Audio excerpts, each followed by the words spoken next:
All right, folks, I hope you had a lovely lunch, and thanks to the SOU catering team for giving us such fine grub. They did a great job. We're going to get back into it here, so if you can gather around and wrap up your conversations for just a moment. I know it's exciting and stimulating.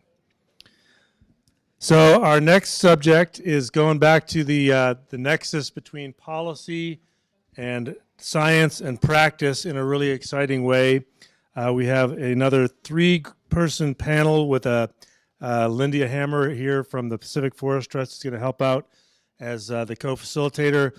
And what's exciting to me about this is that we have in this panel two state coordinators for connectivity, for wildlife connectivity. Rachel Wheat, who serves as the Wildlife Connectivity Coordinator in the Department of Fish and Wildlife in Oregon, and Michael Hardy, who is the California Department of Fish and Wildlife's statewide connectivity spatial ecologist since 2022. And to me, the fact that we are in two states here that have an official state connectivity ecologist is pretty remarkable, because this is not really old science or an old perspective, but we actually have two states that are committed to working on one of the most important qualities of habitat quality and connectivity, and we're benefiting from that. And as you'll hear from our third presenter, Paul Belson, my colleague, who's the Conservation Project Manager at SOLC, this is data and information that we can actually put to use in making better decisions about which land to conserve when, and why that land matters in terms of its conservation or connectivity and habitat and migratory habitat value. So Rachel Wheat, as I say, is the connectivity coordinator for the Department of Fish and Wildlife in Oregon. She worked on the spatial ecology of moose, white-tailed deer, and coyotes in New York and with the SUNY College of Environmental Science and Forestry, and has also worked on the behavioral ecology of bald eagles and brown bears in Alaska. She's based out of Salem, Oregon. I'm going to do introductions for everybody, and then Rachel will pass it to you, I think. Yes, Rachel will be next. Michael Hardy worked as a wildlife ecologist and GIS analyst for nonprofits and academic institutions before he joined the Biogeographic Data Branch of the California Department of Fish and Wildlife as a senior analyst in 2020. So again, a lot of experience in terms of their personal scientific study. And Rachel's will be talking about the Oregon Conservation, I don't know the initials, OCAMP database. She'll tell you what that means. And then Paul Belson is the Conservation Project Manager at SOLC. He's been with us for how many years? Several years, many years, quite a while. An experienced hand, a planner, and a conservationist who is leading our new project development for conservation projects, whether easements or acquisitions. So Paul has been using the OCAMP data as part of our prioritization system, and he'll talk about our latest preserve in Bear Gulch and how connectivity was part of that. So with that, I'll pass it on to Linda, and we'll go on to connectivity mapping. Thank you so much, Steve. I'm just here to introduce this topic and welcome you all. I'm Linda Hammer. I work for Pacific Forest Trust as a Stewardship and Outreach Associate. And we're a land trust that does working forest conservation easements. That's our primary tool to conserve large tracts of private forest land, protect connected habitats to help facilitate movement, including waterways, but still allow sustainable harvest. So basically prevent clear cuts, development, fragmentation. And I'm super excited to have these guests today because this Oregon Connectivity and Mapping project, OCAMP, I think has been a remarkable tool. It's a great data set. A lot of work has gone into it. And sorry, Michael, I'm a little less familiar with California's data, but I'm super excited to hear more. But it's this great data set, and I think maybe we don't know how best to use it. And I think Rachel can give us some updates on how it's being used by some agencies, and Paul can tell us how Southern Oregon Land Conservancy has been using it. And all these people, all of you in this room have been doing so much inspiring connectivity work over the years. So that was the goal for this talk. Just a little logistics. It's the first two presenters are over Zoom, then Paul step up. So just bear with us with a little bit of transition here, but I think we could be ready to go with Rachel sharing her screen. and kicking off the presentation.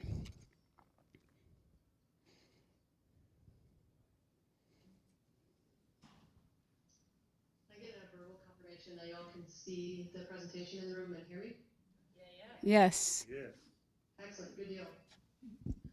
So I'm sorry you couldn't be there.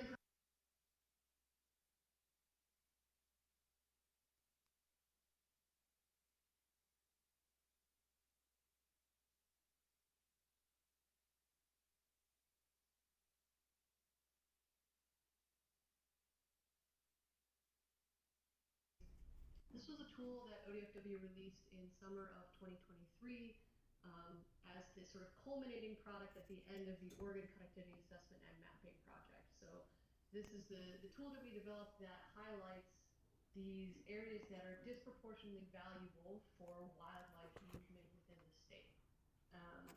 So these are representing the parts of Oregon's landscape that have the highest overall value for facilitating wildlife movement. You can see them here represented in this statewide map in these blue, yellow, and magenta colors.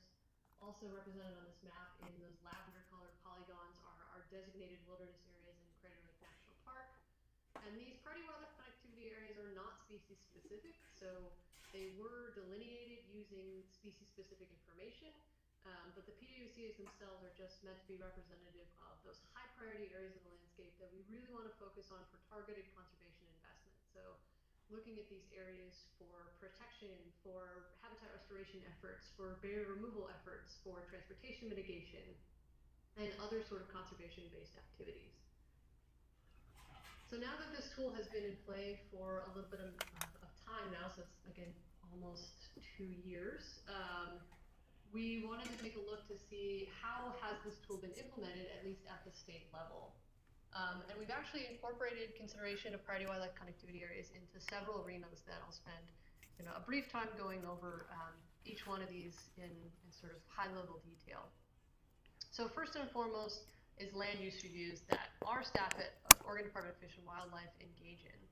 So here in Oregon, if folks are familiar with the county level natural resource goals system, goal 5 is specific to natural resources in the counties. And unfortunately, priority wildlife connectivity areas are not incorporated as a goal 5 resource in local comprehensive plans.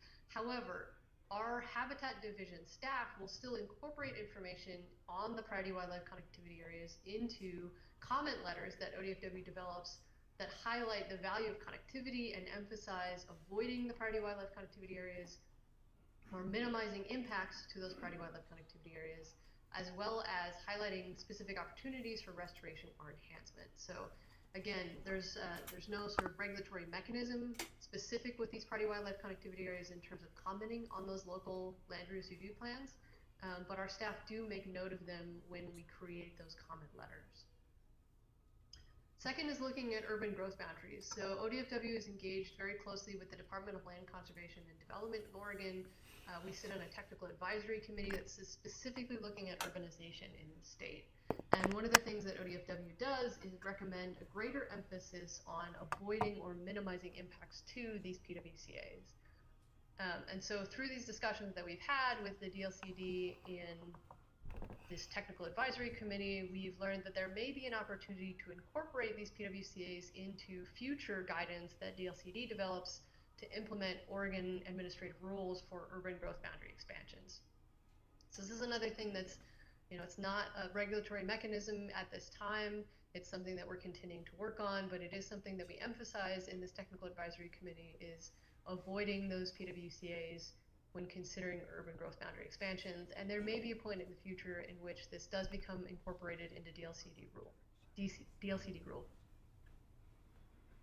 Transportation mitigation is obviously a big part of connectivity for wildlife. We've had, the great talks already this morning about the overpass, the Mariposa overpass on I-5. And we specifically identified select priority wildlife connectivity areas as priorities for transportation mitigation. So those are scattered throughout the state on the state highway system. One of those priority areas overlaps with the Mariposa overpass. So it's great that we're going to see a crossing structure there. And we've also been working with the Oregon Department of Transportation to try to get the agency to take greater consideration of connectivity when planning for future transportation projects. So as of now, the priority wildlife connectivity areas have been added to ODOT's web mapping platform, which is called TransGIS. TransGIS is available publicly online. If you Google it, you can access it and see the layer there. It's also available internally to their internal staff. One of the other things that we've been working on is continually encouraging ODOT to incorporate consideration of priority wildlife connectivity areas into their State Transportation Improvement Program, or STIP development. So this is a process that ODOT goes through every few years to basically set a schedule of the projects that they will be working on in the future. So this could be anything from lane widening efforts to repaving efforts to construction of new roadways. And what we're hoping is that at some point in the future, we can encourage ODOT to have a step in the process of that STIP development be to look and see if there's overlap with a given project and a priority wildlife connectivity area. And if so, then that would trigger consultation with Oregon Department of Fish and Wildlife to see. Funding decisions is another arena in which we have leveraged these priority wildlife connectivity areas. Unfortunately, we don't have a lot of funding available for implementation of the priority wildlife connectivity areas. However, we did get a one-time allocation of $5 million from the 2023 state legislative session that has been deposited into the Oregon Conservation and Recreation Fund account specifically for wildlife passage infrastructure that can help wildlife safely pass over or under roadways. So I have this QR code here up on the screen. The Oregon Conservation and Recreation Fund is currently accepting letters of interest for these wildlife passage projects. So if you have a transportation mitigation project in mind where you're working and you're curious about this funding source and you want to learn more, I recommend that you use that QR card and take a look at some of the funding stipulations. But one of the deciding factors in the OCR rep choosing which programs to fund is specifically looking at overlap or adjacency to those priority wildlife connectivity areas. So there haven't been many opportunities for us to leverage the PWCAs in making funding decisions because there's just not that much funding available, but this is one very clear use case in which we are really leaning on those PWCAs to help us decide which projects to fund using that $5 million from the legislature. Habitat acquisition and protection, again, this is an arena where I see a great utility for our partners, the land trusts, the soil and water conservation districts, those NGOs that are actively looking to do fee title acquisition or conservation easements for land protection processes. The state doesn't do as much of that. However, we do have the Willamette Wildlife Mitigation Program. This is a mitigation program that was triggered via the Bonneville Power Administration. So all of the impacts from the Bonneville Dam, they contribute some money to this Willamette Wildlife Mitigation Program that helps with purchase of property specifically in the Willamette Valley for wildlife, fish and wildlife mitigation. So this program is actually sunsetting, but for the final year of the program, which was fiscal year 26, with applications due back in 2024, applicants were required to provide information on priority wildlife connectivity areas. And if the property was within a PWCA, that property received a higher connectivity score, which added value to the project or otherwise elevated that project's ranking. So that was something that we took into consideration when looking for which properties to purchase via this program, is the connectivity value of that property in relation to those priority wildlife connectivity areas. ODFW also sits on a mitigation interagency review team. This team is co-chaired by the Army Corps of Engineers and the Department of State Lands in Oregon, and this team actually does consider priority wildlife connectivity areas for establishment of wetland mitigation banks. So in the past, this interagency review team has used these priority wildlife connectivity areas as a tool to evaluate appropriate siting for mitigation banks, as well as to determine what functions and value could be targeted in developing projects when establishing a mitigation bank. So there's actually a couple case studies that we have of mitigation banks that have been developed in the state, specifically using those PWCAs to target locations that would have a disproportionate benefit for wildlife connectivity. This also carries over into stream and wetland mitigation with the Department of Land Conservation and Development. So the Department of Land Conservation and Development does a lot of mitigation work in the state, and they have what's called the Stream Function Assessment Method, In most cases, the stream function assessment method is required by state rule when a project is being developed to help predict the loss of any wetland or stream functions or values that could result from that project. And so about a year and a half ago, the priority wildlife connectivity areas were incorporated into the values assessment that is required as part of that stream function assessment method as a surrounding land cover category. So areas that fall within those priority wildlife connectivity areas are weighted higher in that assessment. And it may determine whether or not a project is allowed to move forward or whether specific mitigation is triggered for a project. One of the bigger successes that we've had implementing these priority wildlife connectivity areas is the Department of Land Conservation and Development Least Conflict Solar Siting Rule. Now, this rule has not yet been adopted, but it should be adopted within the next day or two. And this dictates that solar developers must avoid impacts to priority wildlife connectivity areas. So anyone looking to develop a solar facility must coordinate with the Oregon Department of Fish and Wildlife and maintain the integrity of that PWCA. So if a solar development is proposed within a PWCA, they must talk to ODFW about it. ODFW staff do an evaluation. They decide whether or not the integrity of that PWCA would be impacted by the development. In areas where avoidance is not possible, the developer must mitigate at a higher ratio, for example, 2 to 1. And actually, in advance of the adoption of this rule, we've actually been working with 2 different solar developers who have modified their solar facility footprints based solely on the locations of those priority wildlife connectivity areas. So we expect to see more of that as this rule is adopted. Moving forward, solar developers will have to consult with us and either avoid or mitigate at a higher ratio for those PWCAs, which is excellent. Looking beyond the state, one of the downsides to this specific tool is that there's not a great way for us within the state agency to track implementation outside of state government. So unless we have external users coming to us and saying, these PWCAs have been useful for us, or they've provided utility in these specific ways, or unless someone is for example, publishing on the work that they've done that's incorporated consideration in the priority wildlife connectivity areas, we're not going to know about it. You know, we do have a coarse number of people that have visited our websites or downloaded our materials or downloaded the data sets, but we really don't have a great way to get a handle on how the project or how the data may be actually implemented beyond that state government level.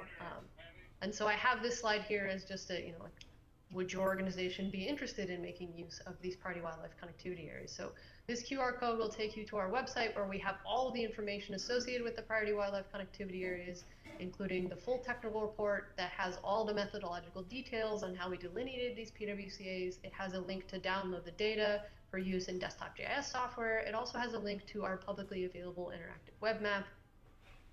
And that website also has guidance on how these PWCAs may provide utility for you and your organization. So again, that could be anything from fee title acquisition or conservation easement to add to the portfolio of a land conservancy. It could be targeting specific landscapes that are in need of habitat restoration. It could be looking at the places that would be particularly beneficial to engage in something like fencing removal or retrofitting fencing for to be more wildlife friendly. So there's a number of ways in which these priority wildlife connectivity areas may provide value beyond the state system, and I encourage you all to take a look at our website and our materials. And if you have any questions or want to talk further about how your particular organization may be able to leverage this information, I encourage you to reach out to me. Thank you so much, Rachel. Does anyone have a question for Rachel at this moment before we go to Michael Hardy? Right. Do you want to go back there? There you go. Microphone is coming to you. Hi, Rachel. This is Amy Amrine. I don't have a question, but I just want to thank you for all of your support for our project down here, for your help of writing several grants that we applied for, particularly the WCP grant, working with ODOT, for all of your work on this map, and just your work and the state's work on this has been tremendous. It was impactful for our grant to know that we were part of a statewide mapping program and that we were identified as a priority corridor. and all of the work that you've done. You've been available to us and have been instrumental in our success. So thank you very much. Thank you. I appreciate that. Other questions or gush of praise? Yes.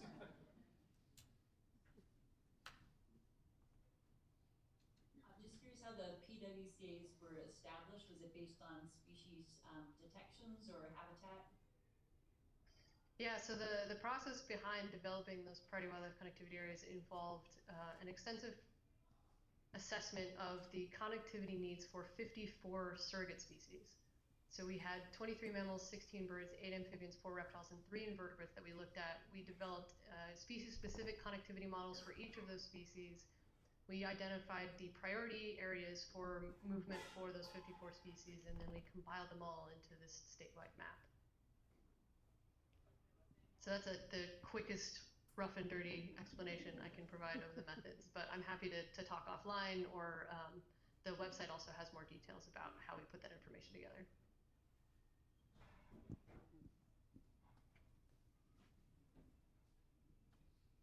I'm just wondering, I've seen connectivity maps and things that both Oregon and California have done, and it seems like, you know, living in Southern Oregon and in this area, the state line is quite arbitrary and tends to cut ecosystems in two. And so I'm just wondering if there's any attempt or if there's any way of like integrating different states, you know, or like focusing, because I just noticed that when you look at the California maps, or say you look at an Oregon map, sometimes some of the features that are really prominent and really important here in southwestern Oregon and northwestern California don't pop out.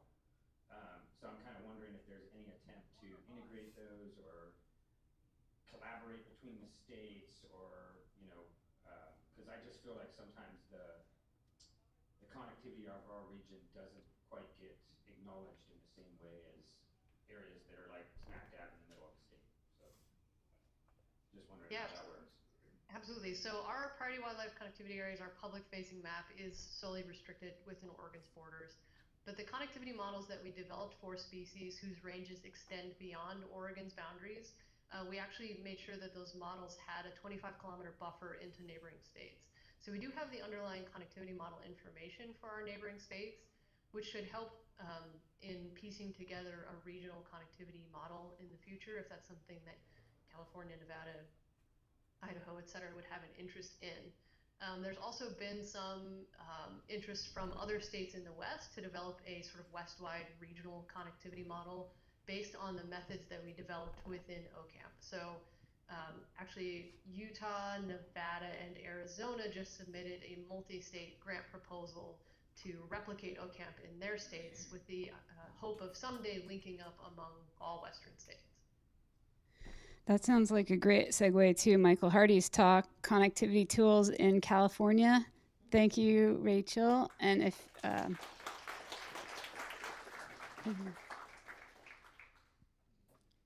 you want to share your screen, Michael. Yeah. Thank you. Folks, see my presentation here. I think it's coming. Yep, we've got it. Okay, very good.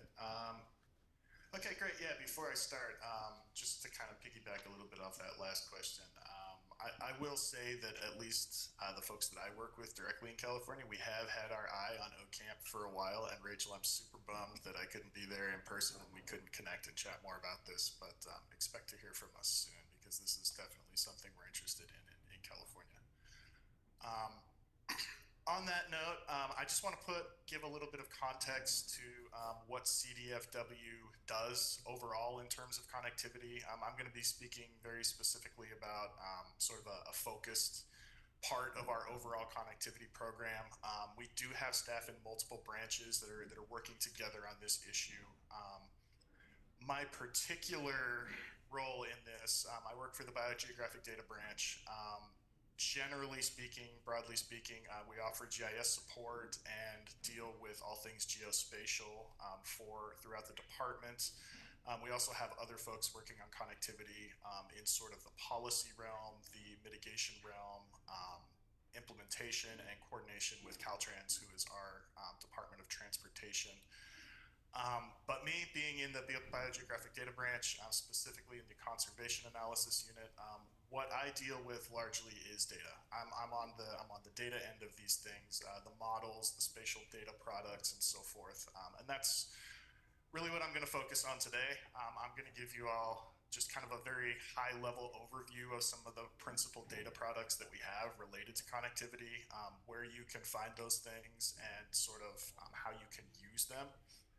I'll start, I guess, with the finest scale, and then we'll gradually move up to the statewide level. So without further ado, jumping into it, the first piece I want to talk about today is that folks in the Conservation Analysis Unit for the past few years now, the past 4 or 5 years or so, have really been working with all of this GPS data and other telemetry data for ungulate species to run these Brownian bridge movement models for a lot of the herds that we have throughout the state.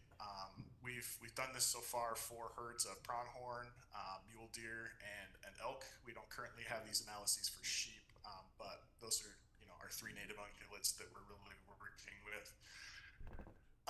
And I don't want to get too much in the weeds here about Brownian bridge movement models, but basically, at the end of the day, you end up with something like this, right? Where we've delineated where these different herds are moving on their migration, where their stopover sites are, where they're wintering, and in some cases, when the data are cooperative, we can even narrow that down a little bit further to where are the highest use corridors, right? Within these.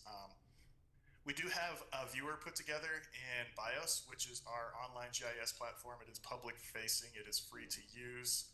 I will point out that I'm gonna have several URLs throughout this. Don't worry about jotting those things down. They're ugly and not easy to take notes on. I understand that this will be made available one way or another to conference participants, so you can just hold off for that or feel free to email me and I can point you in the right direction. But in any case, we do have these compiled into that viewer. This is what this looks like. We have this completed for about 80 herds so far. There are a lot of other collars out there on the ground and other collars waiting to be deployed. You can see here from this map, there's kind of two general areas, right, in the state where a lot of this stuff is focused, like the Sierras and East, and then kind of the northern tier of counties of California is where we have the best data and the most analyses on this, but we're hopefully looking to fill in a lot of these holes in pretty short order here.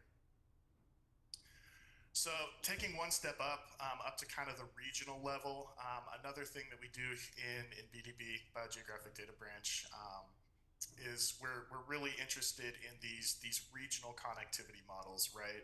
Where we'll look at something like, say, the Modoc Plateau or the North Coast or the Mojave Desert or something like that, and kind of trying to piece together these different linkage analyses, the ultimate goal being, right, we want to have wall-to-wall coverage throughout the state. So some of these analyses have been performed in-house. We also have a lot of other partners in California that work on this. For example, Conservation Biology Institute has done some analyses for Modoc already, the Central Valley and the Mojave Desert. I mentioned, Northern Sierra Nevada foothills is a good example of an in-house analysis that we've done. You can see here that really we've got about 2/3 of the state so far that fall within the footprint of one of these regional analyses, which is good, but we're really looking now to fill in the rest of these holes with additional regions. For example, Southern Sierra Nevada foothills is something we have our eyes on. More stuff in Northern California is definitely on our agenda, right? And obviously the landscape changes all the time. We have a changing climate. Human impacts are increasing in California, and so this, even once we fill in the holes, this is not going to be just a static data product, right? We're going to need to perpetually update this thing as new data become available, as the landscape and the climate change. So our first step here is to kind of fill in these holes, and then from there we'll work on conducting these climate-wise analyses as we can to update this and hopefully stitch everything together into a meaningful, wall-to-wall map here of these different linkages.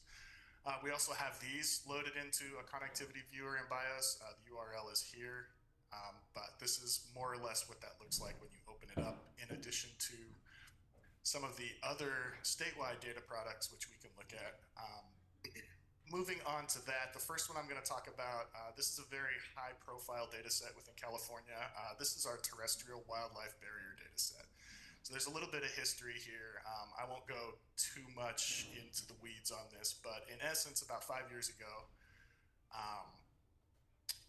CDFW asked our regional staff in each of these 6 terrestrial regions you can see here on the map, hey, what are the top 10 segments of linear infrastructure in your region that are the largest barriers to connectivity? What are the most problematic areas here? Whether it's a highway or a county road or a canal or a rail line segment or whatever, just let's identify the top 10 so we can kind of start to compile these things together and get a better better idea of what's going on there. So some of the things that regional staff were looking at in their assessment here were things like whether whether this infrastructure crosses those landscape linkages that I just showed you, or the ungulate migration routes, whether there's a known corridor for sensitive species that go through there. We've got a lot of T&E species in California. That's a big consideration for connectivity. Not just the large, highly mobile species. We've got, for example, a lot of special status herps in the Bay Area that connectivity is a real problem for them as well. We might look at other things like mortality hotspots, animal behavior. For example, do we know that animals are approaching this section and then refusing to cross it and turning around and going the other way? What's the habitat quality and the level of protection on either side and in the immediate area of this barrier? Is this something that would preclude range shifts that would be necessary perhaps to adapt to climate change? And last but certainly not least, is this co-located with an aquatic barrier? Aquatic connectivity is a whole nother beast that our fisheries branch is really up on, but we did consider that when looking at piecing together this terrestrial barrier data set, whether we had overlap there with identified fish passage priorities. So, okay, here we go. So that was the initial data set. In 2022, we revisited this and updated it. We moved to this tiered ranking system, right, where it was no longer, okay, what are your top 10 priorities? It's give us everything that you've identified that's problematic. We'll put that all together. Then of that, pick your top 10, and of those top 10, pick your top 2 within your region. So we've got kind of 3 tiers here, right? We have everything, we have the priorities, and then we have the top priorities in a statewide list. We've got a dozen of those. You can see here this map and the symbology. We added at this time another category for remediated. We'd had some segments where remediation actions had taken place, and so those were no longer considered a high priority for the region, but we wanted to kind of track those and keep those in the data set rather than removing them. And when we move towards this, basically in 2022, with the second iteration, we got to a point where we can start to track the history of priority rankings year by year, as well as remediation actions that are happening out there on the ground, right? So for example, the Wallace-Annenberg Wildlife Crossing is a very big deal in California. It's a very, very large structure, very, very high profile project that is currently underway. In 2020, it wasn't underway yet. That was one of Region 5's top priority barriers there, but in 2022, because construction was already underway, they downgraded it, right, because remediation was in place, and so they now have another one that they can peg as a priority. So as actions happen on the ground, we can revisit this prioritization and shift where we feel we need to focus the most effort among these different segments of linear infrastructure. And as I mentioned, we can also track these remediation actions, right? A good example of this here is Donner's Summit at I-80. Caltrans did a lot of work up there to the point where regional staff considered that, hey, this has been remediated. We're not going to prioritize it anymore. That said, we're not in the business of removing these segments from the data set, right? Because I think it's, as everyone here knows, it's important to monitor and continue to gain, to continue to accumulate data and see what's going on the ground after these things go in. There's always the chance that, hey, we did this, we thought it was going to work, maybe it's not working as well as we thought. So this gives us the freedom to revisit this and bump it back up into a priority or even a high priority level if those remediation actions prove to be ineffective. At the same time, we also released fairly substantial documents, about 30 or 40 pages, if I recall correctly. I'm just giving a breakdown by region of our focal species, where the problem areas are, and so forth. You can find that document here. This is the most current version of this data set that is finalized and public. That said, I do want to give you a little preview of the second time that we revisited this, which was last year. We identified a lot more segments. We made some revisions and corrections to previous segments that hadn't been caught before. Revised the prioritization again and added a little bit more, a few more fields here, right? Just some of them are simple flag fields like, well, are there special status species associated with this? What Caltrans district is in it? How wide is this segment? You know, how many lanes is this highway and stuff like that.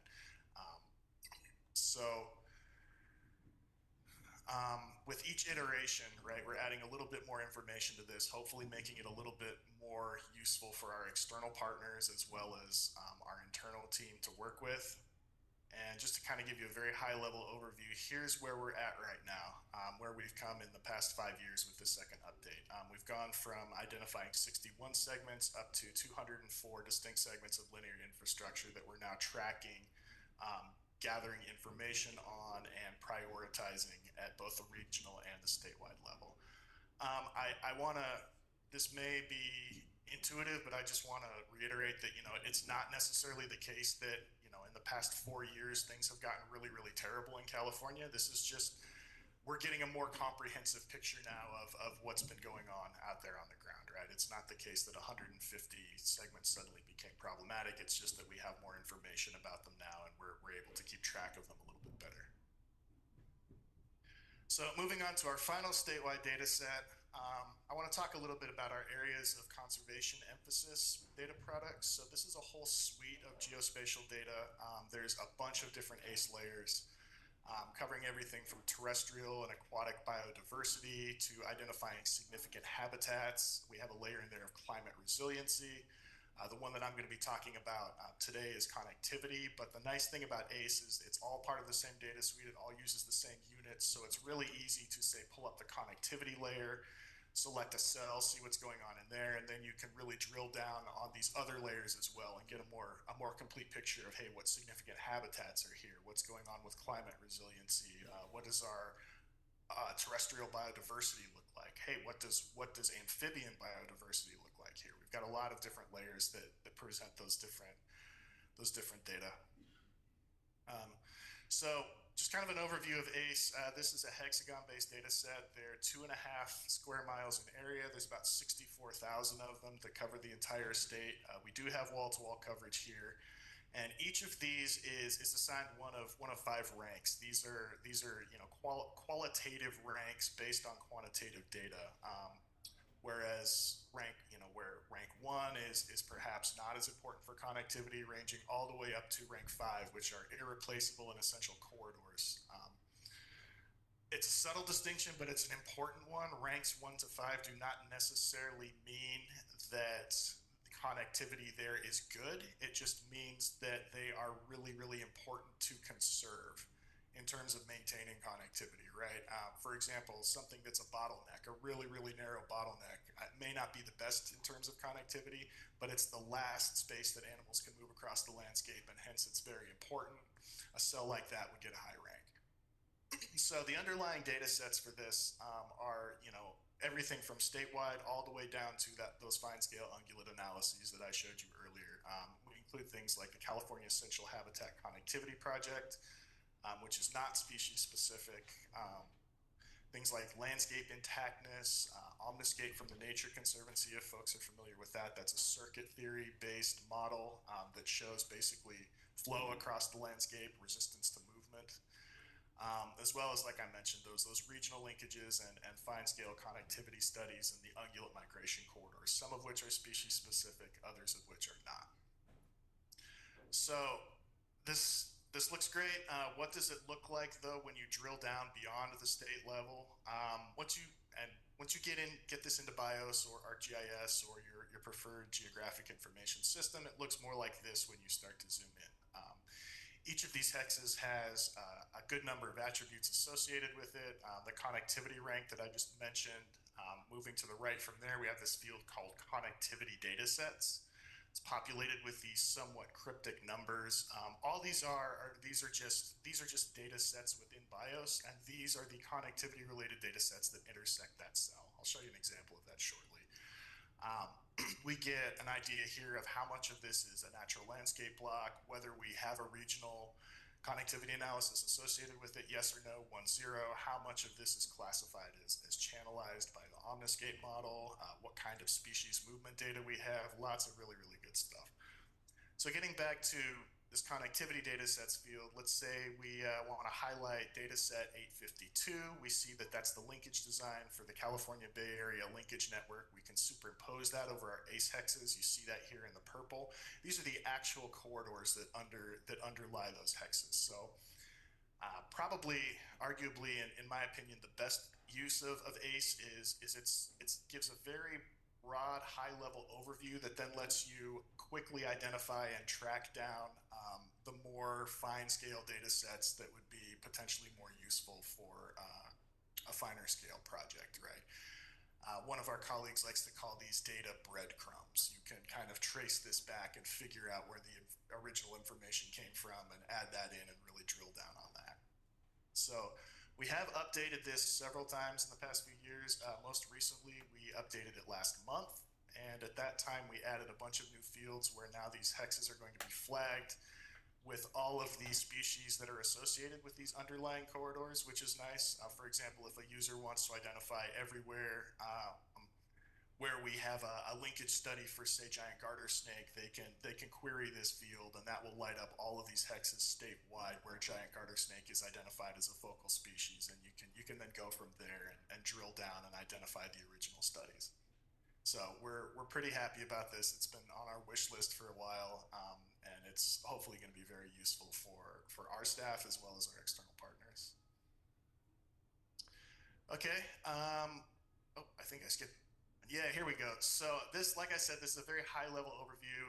I know describing data sets is not the most exciting thing, but I tried to keep it as painless as possible. If you're like me and you like reading about this kind of stuff, I highly encourage you to view the fact sheet for this data set.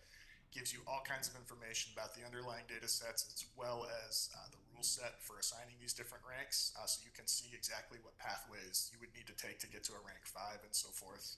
That is available here. And more broadly speaking, where can you find all of this stuff that I've just shown you?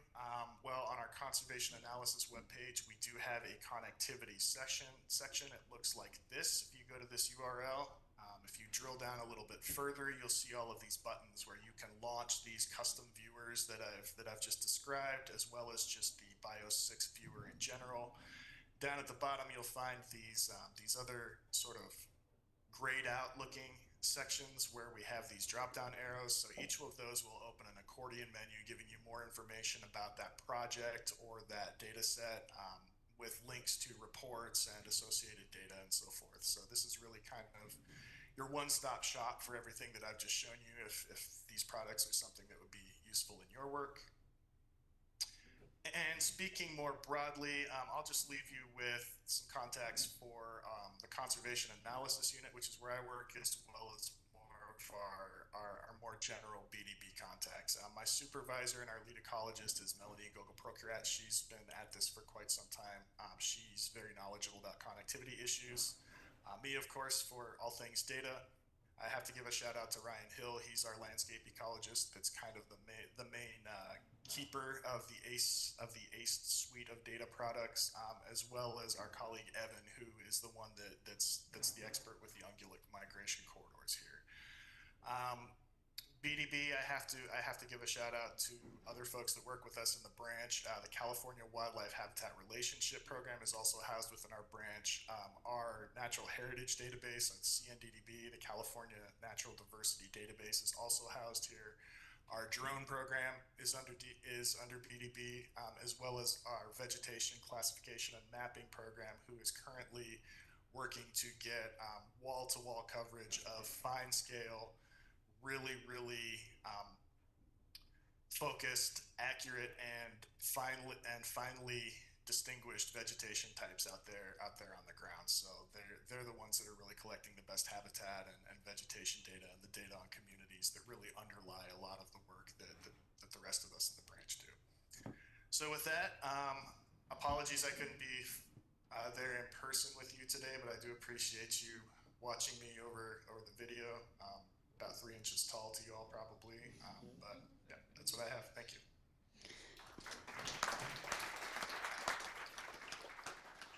Thanks so much, Michael. It was great to get that intro to California's pretty expansive data sets. Does anyone have a question for Michael while he is here? If not, we will. I think we will go to Paul in the room.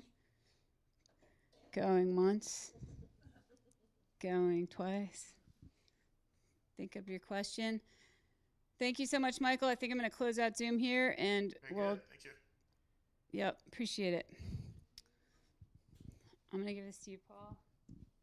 I'm going to turn on your flicker. Stand by. Standing by. What's that? Right. Oh, this one. Cool. Is there a laser too? Yeah, it's on the top. All right, cool. Got it? Yep. Okay, thank you, everyone. This is about, I'm going to start a little bit about the Southern Oregon Land Conservancy, who we are, what we do, and talk a little bit about conservation planning and how connectivity data has helped us with that, and particularly with our decision making. And then end with a little bit of an example, which you've all heard about already, the Bear Gulch Preserve.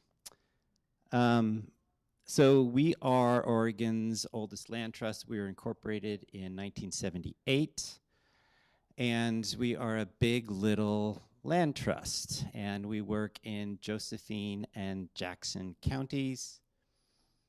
To date, we conserve about 13,500 acres over 84 different properties, 10 owned preserves, and 74 conservation easements.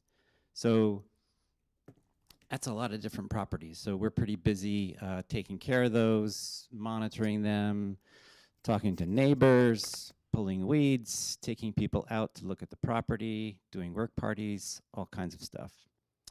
And we have traditionally focused on natural habitats, biodiversity, wildlife, and also getting people on the land. So I thought this would be helpful because I don't want to assume that everybody knows exactly what a land trust is. It's a specific, at least our version of a land trust is a specific kind of charitable organization. Our purpose in our articles is to acquire, manage, transfer real property or interests in real property. And we are sort of designed to follow the IRS statutes. And you're probably wondering, what does IRS have to do with conservation? Well, because we're a charitable organization, gifts of real property are tax deductible on your federal income tax. And because real property can be really valuable, the tax deduction can be really valuable as well. And so the IRS takes a very, very, very close look at land trusts that engage in this kind of conservation work. So we have a whole set of procedures and policies and guidelines about how we follow the regulations. And to top it all off, we are accredited by the Land Trust Alliance. And so they have a whole nother layer of a big fat book and set of regulations called the Standards and Practices. Covers things like your organization, your finances, your auditing practices, how you monitor your properties, how you report on them, and how you do your transactions. So that's to all ensure that we're doing sound transactions. So that's a little bit about who we are. And then people have talked about a conservation easement. I also wanted to let people know what a conservation easement is because we have 74 of them. It's a non-possessory interest in real property. So it's actually a deed. It's called a deed of conservation easement. It goes on the title forever, almost forever. And again, I mentioned the IRS tax deduction if it's a donated conservation easement. And so what it does, it restricts the use of the land to protect the conservation values. In perpetuity, it runs with the land, regardless of who owns the land. The conservation easement stays with the property, and that's a good thing. And I will say there are some conservation easements that we might rather not have that were done in the early days. Another story. But the thing is, we can't say, oh, we don't want to do this anymore. And the landowner can't say, oh, we don't want to do this anymore. It's like a marriage. Well, it's more permanent than a marriage. And there's a whole, we're required to monitor the property at least every year, do reporting, and we are also required to enforce the conservation easement. And luckily to date, we haven't been in court, and I think that's because we have a really good relationship with the landowners that we have a conservation easement on, and we've been able to work things out. And it's overall a pretty good tool to conserve private land in terms of, it's less, I suppose, obligation on our part, and it's less cost, but there are some drawbacks too. But enough of that. So, conservation planning. This is a statement of our strategic plan, which was done a little while ago. And this is what our organization and our board wants the staff to do. So, plan and implement robust, connected conservation actions. So, we have to do that. So, robust, that's sort of great habitats, probably larger properties. Okay, that's good. We know what that is. Connected conservation actions. Well, we're trying to figure that out. And so this data set that Rachel has created and her staff have created has been so valuable. And I wanted to thank Rachel also because she worked with us early on before she released the final product, because we were in the initial stages of doing our conservation plan, and this data was emerging, so it was really great. So the conservation planning is doing a couple things. It's helping us figure out where to protect lands, how to prioritize which lands to protect, and also how to do our outreach. And I'll explain that in a little bit. So we have kind of 3 levels of decision making, or at least ways that we select projects.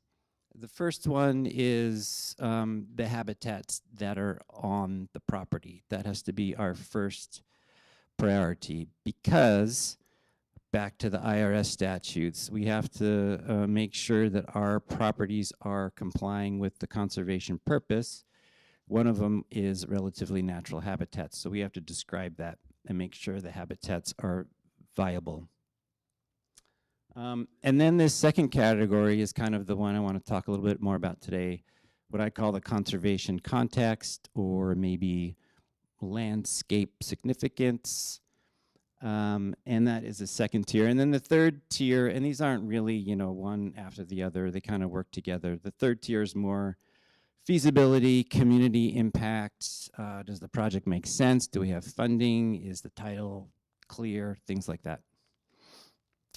So we are kind of at the tail end of our conservation planning, and we worked with, if you need high-level GIS work, which I can't do, I highly recommend Core GIS. Matt Stevenson out of Seattle. He's really great to work with, and he totally gets conservation. But he helped us with this. So this map is showing habitat values for our properties in our focus areas. So, for example, we have 7 focus areas, and in this map, the purple properties are, for want of a better term, the best ones in each of the focus areas. So those are the ones that would be our priorities, and they would also be our priorities for reaching out to those landowners to see if they might be interested in conservation. I never know what to do with the microphone. So that's really helpful, sort of a quantitative analysis of our priorities. This is one of our focus areas. This is the Colstein. And this map shows, again, our priority lands from a terrestrial point of view. We have another map that shows aquatic, but I'm focusing on terrestrial. And this is a little misleading because there are lands here that are already conserved. But this property, where's my pointer? Right there is the Bear Gulch Preserve that we recently purchased. And some of these other lands here are protected by, I think Pacific Forest Trust has some of the properties to the north there. But this is a really great tool for us. So this conservation context tier number 2, we previously had been looking at, well, basically 2 criteria, one of which is a property in one of our focus areas. If it is, great, check. Is a property adjacent to some kind of protected lands? Maybe it's Forest Service land, maybe it's BLM land, maybe it's another conserved land, maybe it's one of our own conserved lands. We do then also look at the quality of the conserved land. Let's say if it's BLM, is it managed for, you know, habitat values, or is it managed for old growth, or is it going to be, you know, clear cut someday? And but now we have a couple other data sets. One of them is the data set that Rachel described through OCamp, which is connectivity. I thought, this is great. We're doing our conservation plan and we got this data set. I mean, this is awesome. And then another one is data from the TNC, which is climate resilience, which is also a priority we want to do. So good stuff. So here's the example I wanted to conclude with. And I'm a bad GIS person. I didn't put any legend on my maps. Sorry for that. So this map shows the, shows the Mariposa wildlife crossing right there. This property outlined in red is the one we were considering. The properties in green are properties where we hold a conservation easement. So we got a lot going on in the Colstein. Our general strategy here in this focus area is to get some private land conservation in between the Forest Service to the west and the BLM lands in the monument to the east, so that we can facilitate this sense of connectivity going east-west. In this case, the landowner wasn't interested in a conservation easement. They wanted to sell the property. So we were like, okay, should we do that? And you know, we talked about it in the office, and some people said, sure, why not? What do you think? But then, you know, we had this additional information. So backing up a little bit, this property has good connectivity, or good adjacency, I should say, already. We have one of our conservation easements here. We have BLM land adjacent to it to the east. We have there the Mariposa Preserve. We have the wildlife crossing. We have more BLM over here.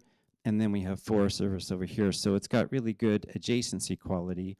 And we went and visited, and it's got great habitats too. But then I brought up the wildlife connectivity data, which I made in orange or yellow. And I was like, wow, look at that. Okay, let's buy it. So, and then I added some river systems here too. So this is Bear Gulch, this stream right here, and it coming right into one of our other conservation easements, which we call Sky King Coal, right there. And then it's got East Fork, Cottonwood Creek here, so it has really good aquatic connectivity too. And then there's this, what we're calling Chocolate Falls Creek, which flows right into the preserve and the Mariposa Wildlife Crossing. So this is a situation where this additional data set really helped us move this particular acquisition into the next level where we felt, yeah, this is a good thing for this particular area and for this particular property and for wildlife and community benefits too, because we're looking forward to having some hikes out there and educational tours and getting some people on the land too. And that's a little bit of what it looks like.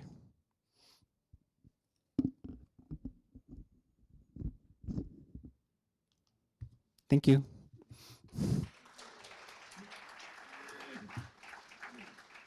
Right. So, questions for Paul.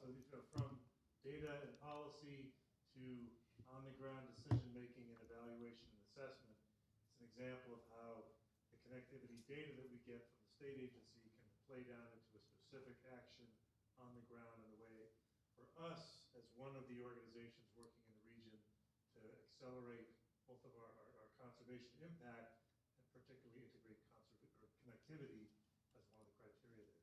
Any questions about this part of it? Yeah. From the Siskiyou Land Trust across the so-called border. Thanks so much, Paul. I was just curious because we're kind of about to embark on a similar journey.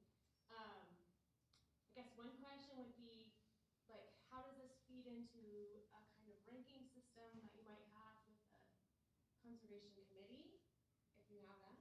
And then the follow-up question would be like any kind of things you would do different or thoughts for kind of getting started in that conservation planning world. I've been starting to, even before we were working on our conservation plan, I was starting to share this information with our lands committee, which is our advisory committee, and describing the OCamp project as best I could, not being a scientist, and describing how how we want these properties to mean more than just themselves, if that makes sense. And so this one, we've messed around with a really strict numerical ranking system where we start with the number of habitats and then get their quality and then kind of weight them and look at the aquatic habitats, and then is it adjacent? Well, how many sizes is it adjacent to? And what kind of wildlife connectivity? Because Rachel mentioned there's the region and there's a connector, and I'm not really comfortable with knowing what the differences is. And so, and we decided that each project and each land and each landscape and its situation, and then our focus areas are so different from each other. And so we kind of have a numerical evaluation sitting on the edge, and we really just talk it through. But we look at the habitats first, and then we really want to make sure it's connected to something in terms of being adjacent. And then when we have these other data sets like the connectivity and the climate resilience, then that project gets a really high ranking.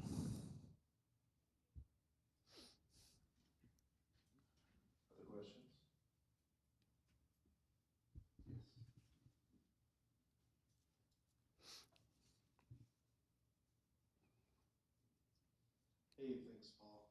I was actually just wondering, when you're going through these land acquisitions that have aquatic environments on them or any amount of water resources, is there a detailed process for you guys to maintain those protections for those water resources, say like in-stream protections? Good question. We do.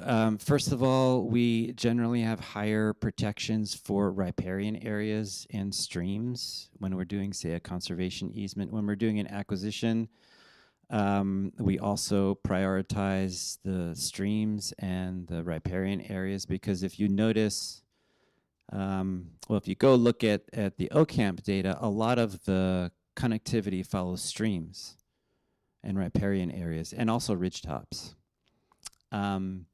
We also are looking at in-stream water rights for sure.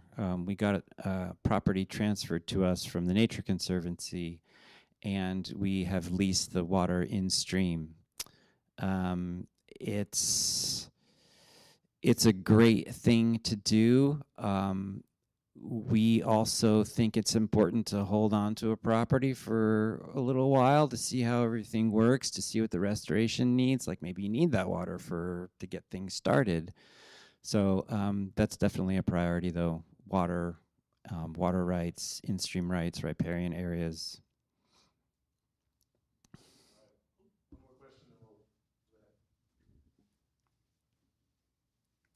So I have a two-part question. One is, when you think about 74 conservation easements, does the landowner do the protection after the conservation easement is on there? So are they responsible? And my second question is, does the kind of maintenance that you might have to do, like prescribed burning or weeds, that kind of stuff, does that go into your ranking of what properties you actually are going to protect? Good questions. So for a conservation easement, it's the landowner isn't really obligated to do anything typically themselves. It's more like they're prohibited, at least how we do it. And I will say, this is getting a little bit too into the weeds, but some conservation easements come with management rights. So like the holder, meaning us, would have the right to go in and do weeding or thinning or some kind of restoration. We typically don't do that.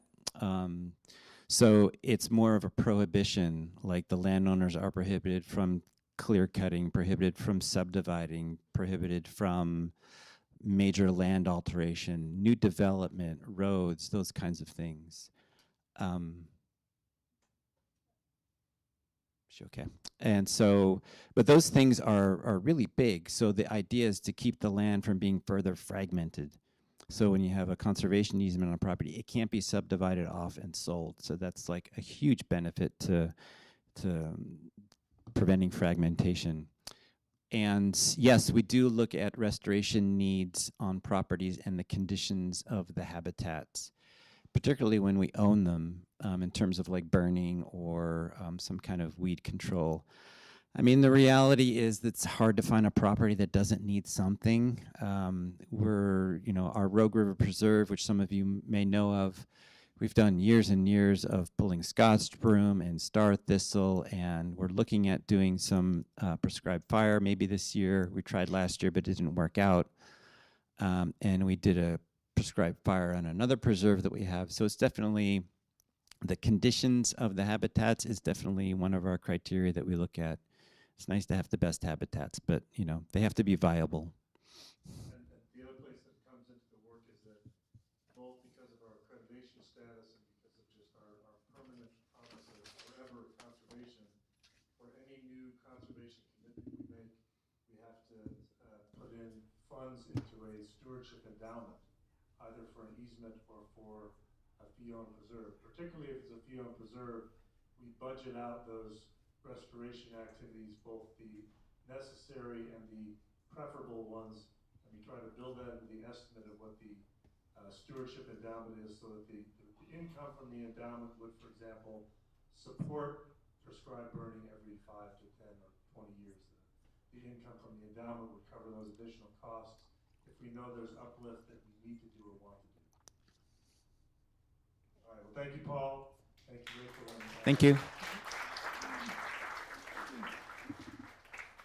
So from state data management and prioritization to state policy, particularly from the perspective of advocates who are helping to shape that state policy, we have, again, a bi-state perspective. Colin Reynolds is the senior advisor to Defenders of Wildlife's Northwest program. He's got an international relations degree and is actually a lawyer, and we'll still be nice to him, even though he's a lawyer. And he did research on his own on legal tools to protect the sublet antelope herd from fencing obstruction. So he's got very specific knowledge about connectivity and removing barriers. And then on the California side, We are excited to have Marie Galloway here, who is the California Program Director for the Wildlands Network. And so she works on connectivity and protecting core habitats statewide. She's worked coordinating wildlife crossings, advancing research, and collaborating with diverse stakeholders. So again, it's great to have people working on both sides of the border on common issues. We'll hear how some of that's going and talk more about the policy side. So Colin, you're up.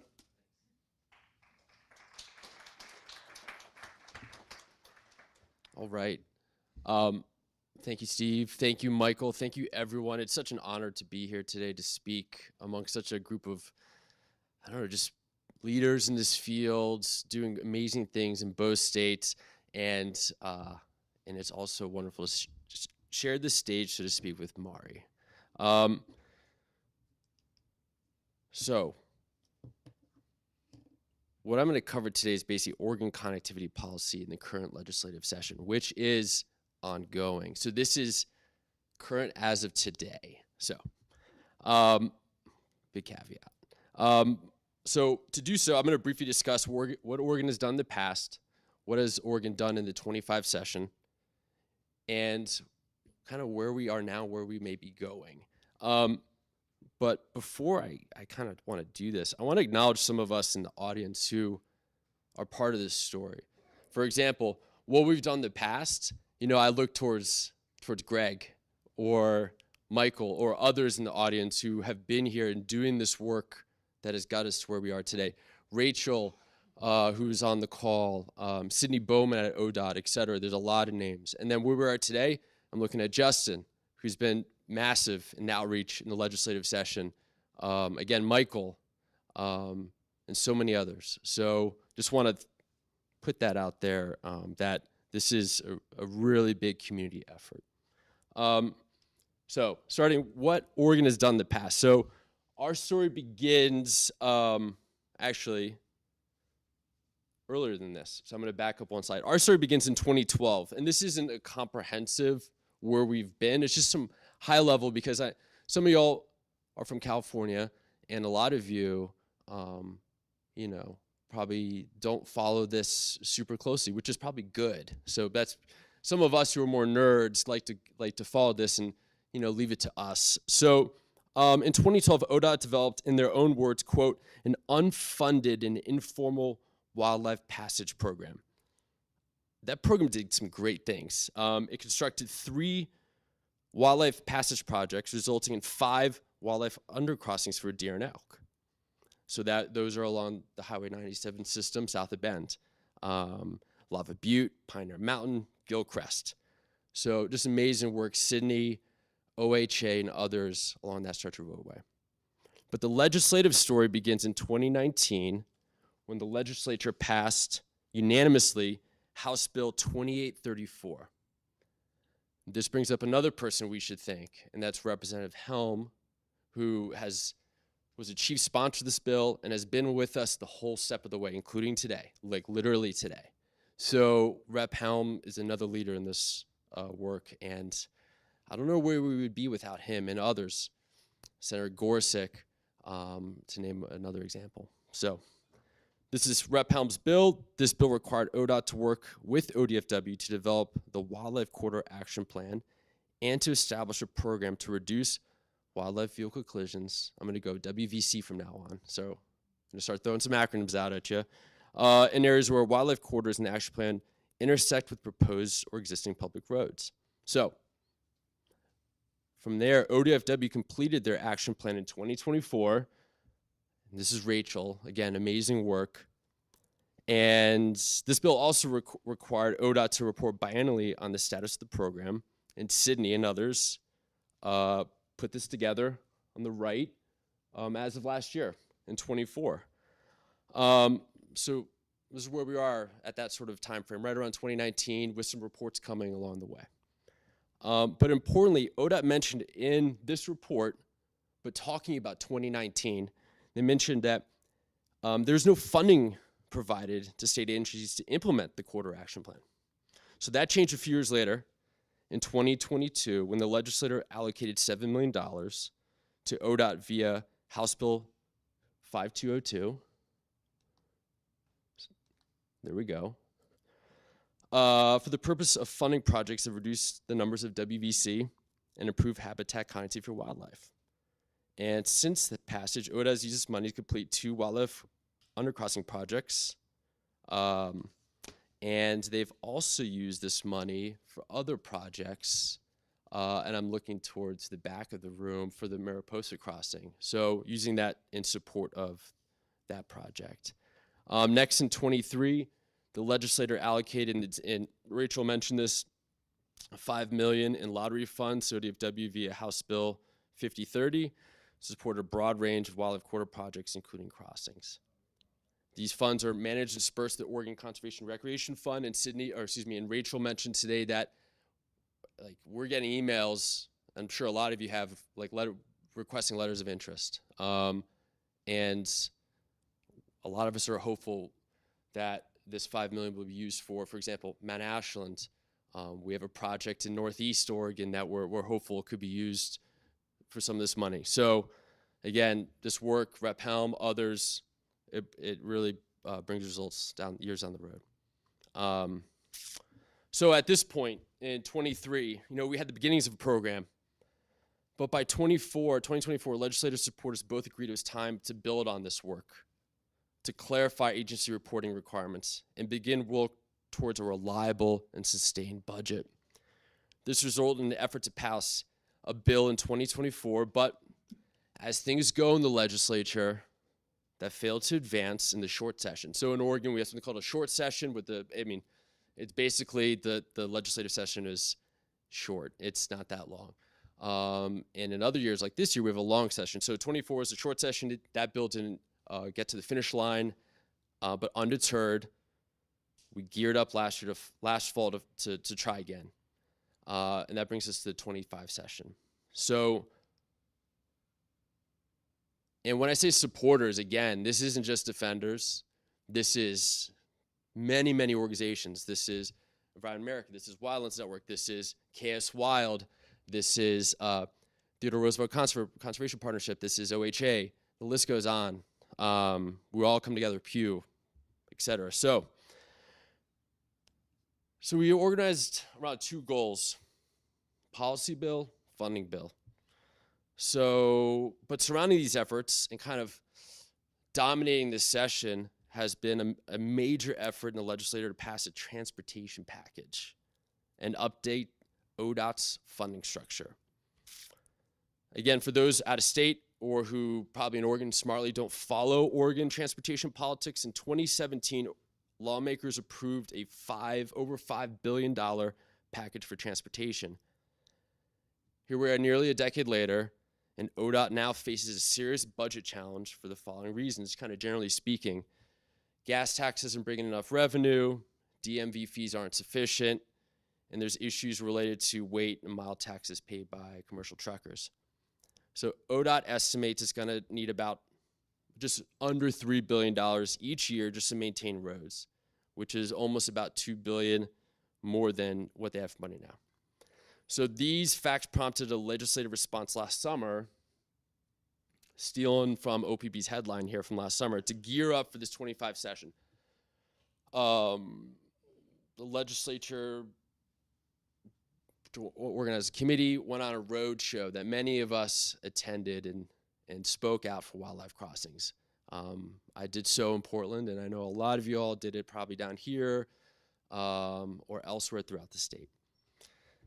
So as part of this process, and this has been critical, this has been something I've been running up and down the halls of Salem, waving all the time. So ODOT published a transportation funding needs document, and on page 13, I memorized it, page 13, under the safety investment funding section, they identified under the wildlife crossing section, so here's page 13 on the right, and 3 down, paragraphs, I'm gonna zoom in, but I'm just saying, wildlife crossings under safety, an annual investment of $5 million per year would enable the construction of additional 20 wildlife fencing structure projects over the next 30 years. And this simple paragraph has been so helpful in our advocacy. We cite it, at least I'm gonna speak for myself. I cite it left and right. I say it every single time I'm doing a legislative meeting. Like, this is a safety thing. And that's the beauty of it. It's just so easy and almost fun to advocate for crossings in Salem because it's like a buffet, right? If you're concerned about not hitting a deer on the highway, there we go. Just pull from that tray, right? If you're concerned about wildlife, there you go. If you want to hunt this wildlife, there you go. You know, everyone can get behind this. So, but this was super helpful. And zooming in, here it is, wildlife crossings, investment at the last sentence of this screenshot, $5 million per year.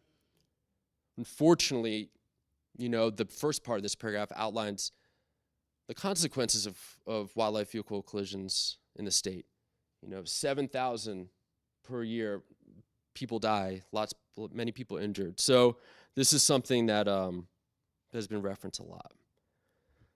So this was last summer, right? This document was released last summer, but flash forward in 25 and beginning with the policy bill. And this bill became House Bill 2978, and it passed with bipartisan support. What this is a screenshot from something called OLIS. It just shows the top line is the House vote, the second line is the Senate vote, and the bottom line on May 8th, the governor signed this bill. And that's just an amazing accomplishment. This is our second bill, policy bill, improving this program. And so what did it do? So I'm gonna kind of march through and, oh dear, my animations. I'm gonna blame the system. They didn't look like this, but basically what I'm trying to do is I didn't wanna like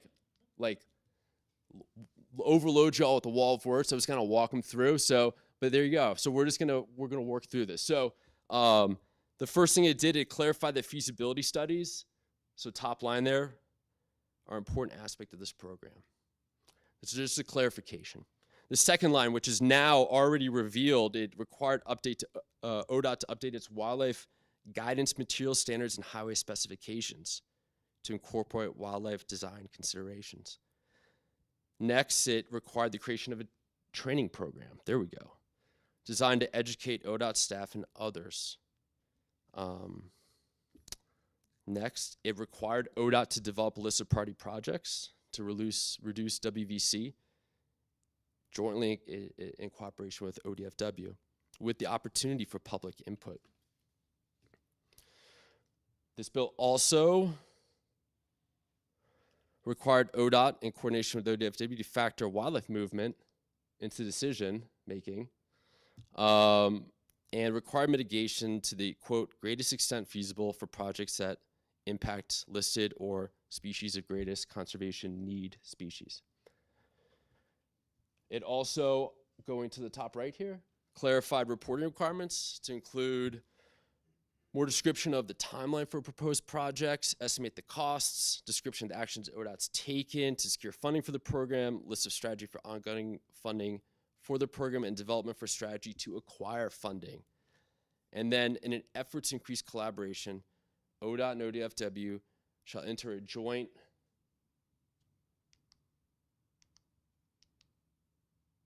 there it is. Second line, I'm sorry, MOU to establish an advisory group to collaborate on the goals of the program, increase coordination, share science, coordinate community outreach, ID priority areas and projects. Now, one drawback with this MOU is to keep this bill without a fiscal note. This group is required to only meet once a year. So, but hey, you know, it's a start, right? And then it's already revealed the last thing.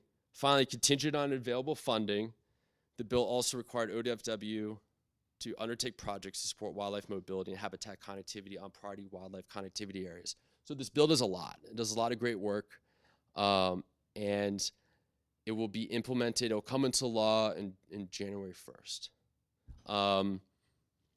So now into the funding bill. So largely our funding hopes are on the joint transportation package, which I mentioned before. So that joint transportation came together. They're doing this work throughout the year, and what they're going to come up with is a joint committee on transportation co-chairs transportation reinvestment package or TRIP. So that's a long word for basically this is what they want to do in the legislative session. So on April 3rd, the Joint Transportation Committee chairs released a framework. And here's, again, pulling from OPB. So they released this framework on the 3rd, and if you look at the bottom, fantastically, wildlife crossings were included in that framework. And the way they would do it is they would impose a 3% tax on tire sales. And that would send approximately $25 million into sort of a larger pot, of which wildlife crossings were a part of that. But that's just the first step, right? This is the first draft, and this is sort of like where the sort of haggling and negotiating began. But the mere fact that this was in here was a big boost to, I think, our coalition. You know, it's a lot easier to, in a sense, to go to a legislator and say, hey, we see this, keep this in the bill, rather than, hey, we advocate for it didn't make it into the draft, but hey, can you put it in? So that sort of small distinction made a big difference. So that's why we were, encouraged at that stage of the process. And as of moving forward a little bit, as of May 28, so when I was putting this together, we haven't seen the next draft. However, on the 22nd, the Oregon Capitol Chronicle published a memo,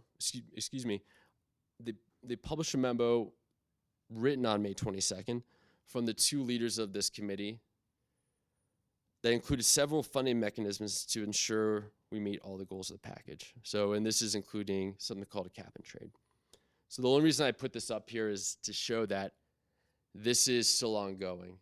Our goal of having this sort of dual accomplishment of that funding and the policy, we got the policy, we're almost there with the funding, but it's gonna come to the end of the session, we think, which is sort of middle to end of next month.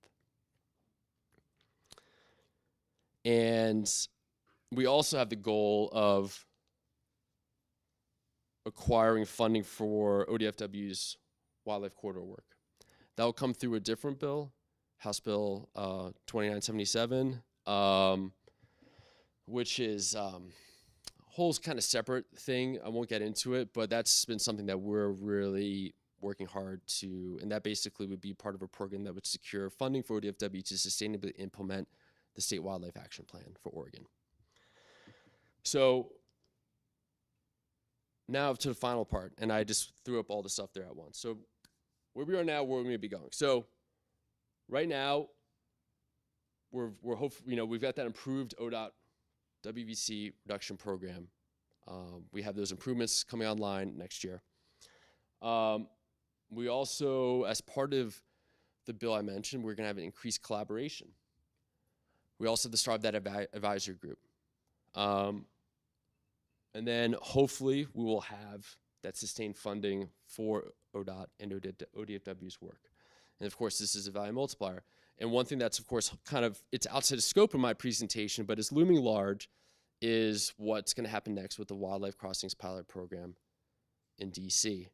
A lot of organizations are really working hard, both here and in DC, to make that a permanent program as part of the Federal Highway Administration's grant slate.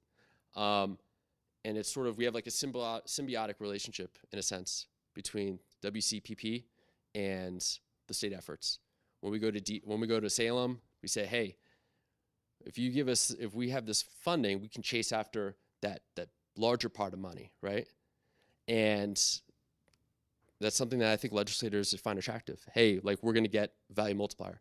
And then when we do our advocacy for to DC, for example, we say, hey, you having this allows us to make the argument that the states should have their own sort of devoted set of money. So it's sort of, we're sort of building and bouncing the advocacy off one another. So that is where we are now, and we'll know more in the coming weeks, and we're hopeful that the funding package will make it to the finish line. Same thing with the biodiversity funding. And, nationwide, there hasn't been that much good news, maybe, obviously for the environmental world, but I tell you what, Oregon, like, we could be really close to having lots of big wins that it could be something to kind of hold our hat on. So with that, thank you so much for your time today, and I look forward to hearing what's going on in California with Mari.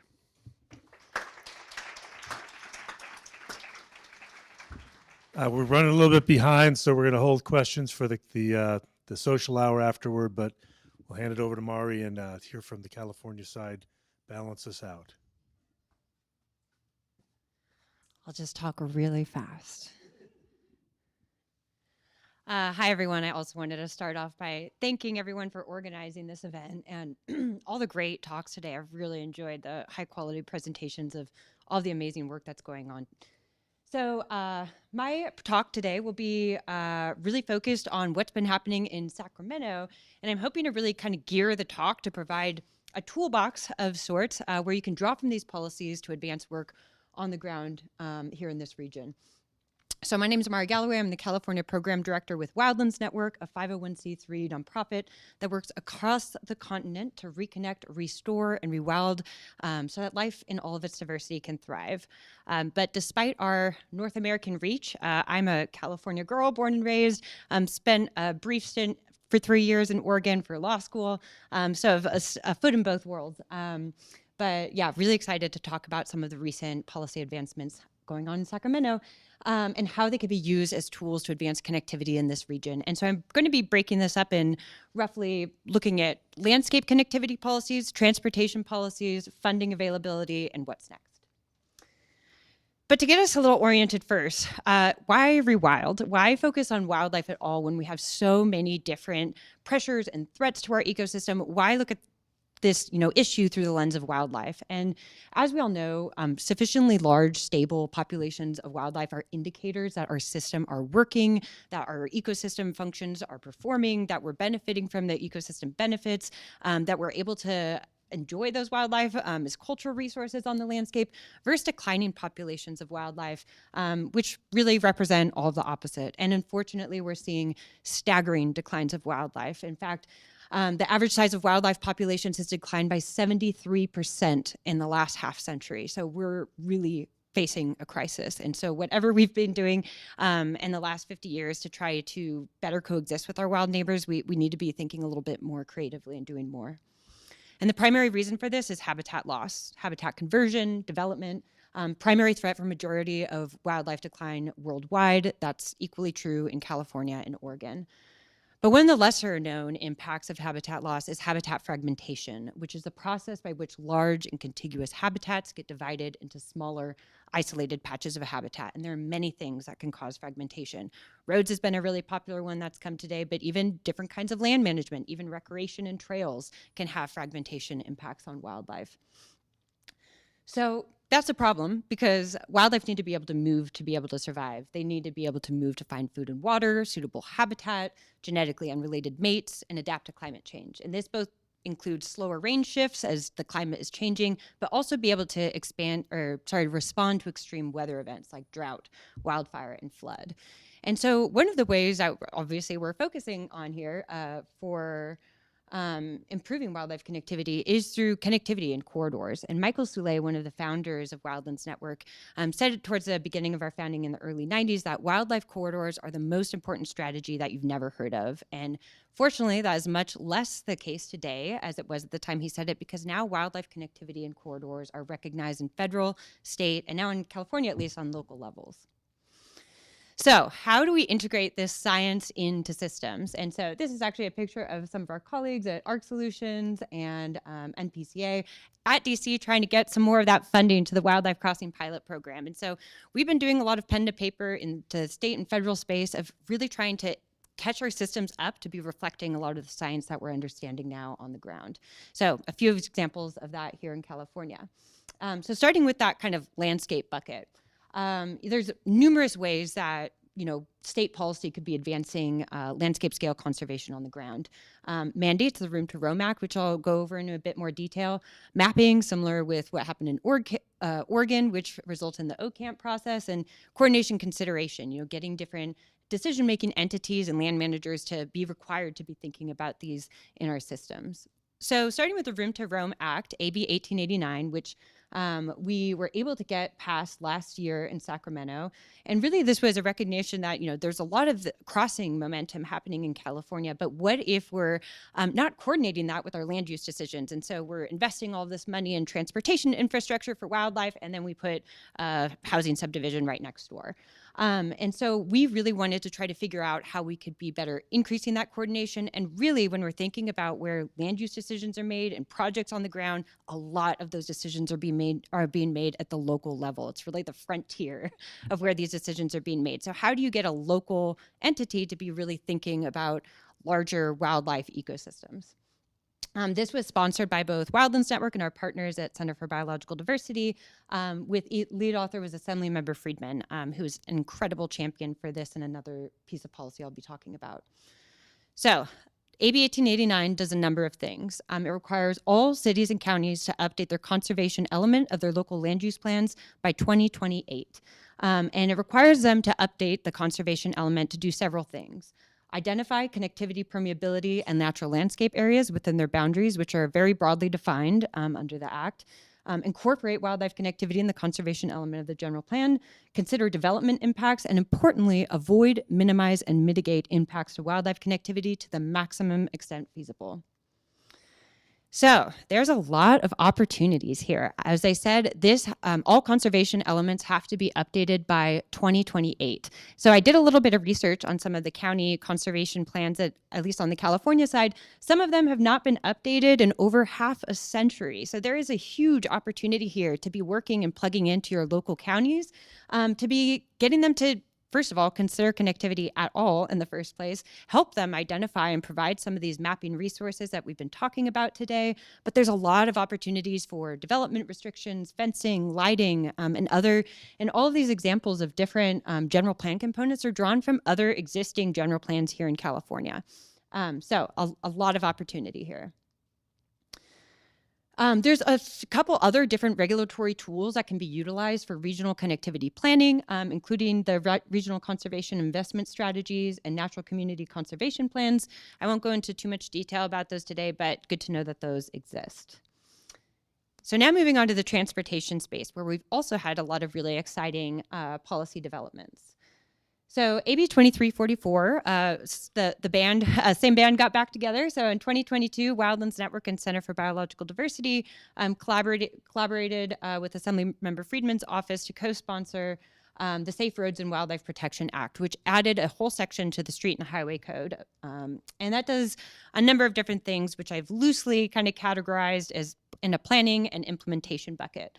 So under the planning, it requires Caltrans to develop an inventory of connectivity needs. Caltrans must identify where wildlife passage features can reduce collisions or enhance permeability.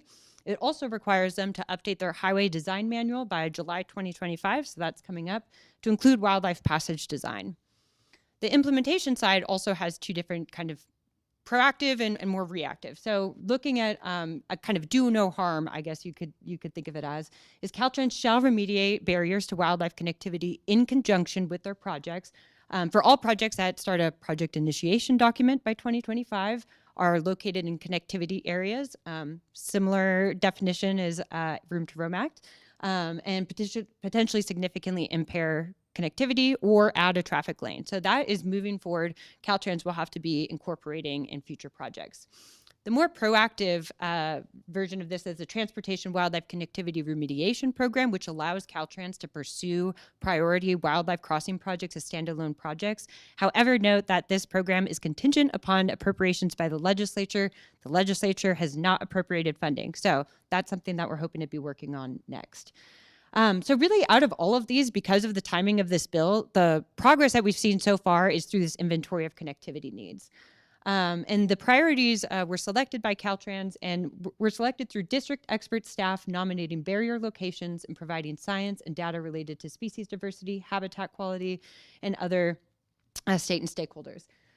So zooming in a little bit, there's a couple of different funding priorities in this region, including number one up there, which is US 97 wildlife overpass that is about to break ground. If it hasn't already, it's a pretty exciting project that's been moving forward under the radar. There's also a number of other planned locations that are not that are starting to do the initial documentation. But then there's a lot more unfunded priorities. And so this is another way where folks can plug in and kind of see where these are moving forward and what resources are needed to move these across the finish line.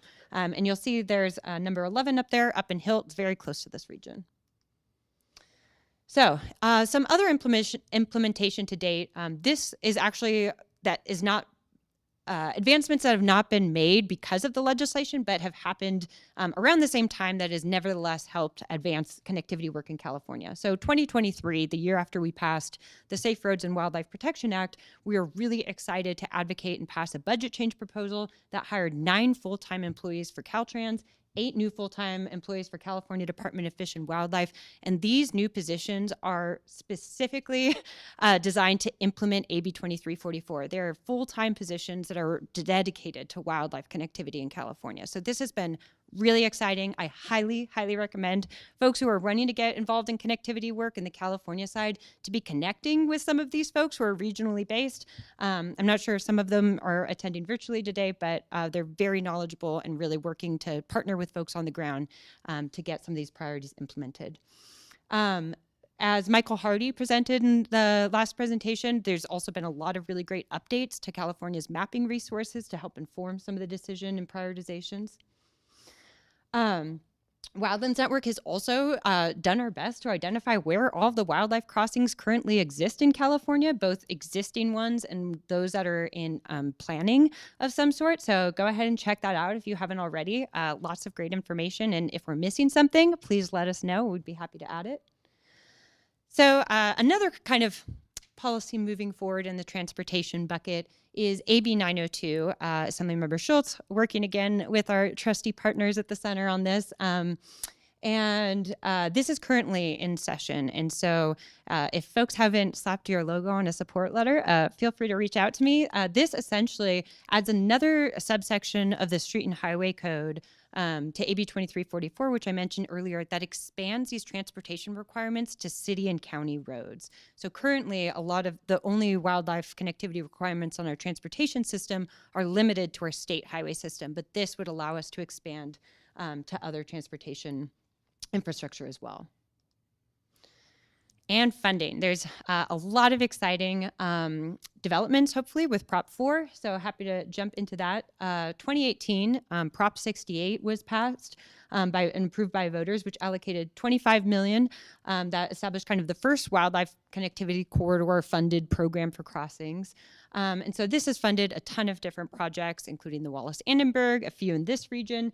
And Prop 4, which voters just approved in November of last year, is allocating $180 million towards additional connectivity and crossing projects in California. And that is $80 million of that is reserved for the San Andreas Fault. No one exactly knows how that got in there or where that line is on the map, but there it is. And so some of that Wildlife Conservation Board funding through that proposition has gone towards advancing a number of crossing projects on the ground, including US 97 by Grass Lake that I mentioned in Siskiyou County, US 395, a project we're working on in Lassen County, and a project I-5 in Siskiyou County, which I see George Jennings and Orcal RC&D, who are leading that effort, are here today. So they've been really trying to advance remediating a priority barrier using some of that available funding. So what's next in Sacramento? We're not stopping there. We actually had an opportunity back in March to convene California Wildlife Reconnected, which is a statewide effort in coordination with nonprofits and state and federal partners that broke everybody out into full day-long workshops. I had the pleasure of facilitating the policy workshop where we were able to bring together a lot of different transportation entities, California Department of Fish and Wildlife, nonprofits, a couple folks in this room I know attended, and helped us coalesce around a number of different policy priorities.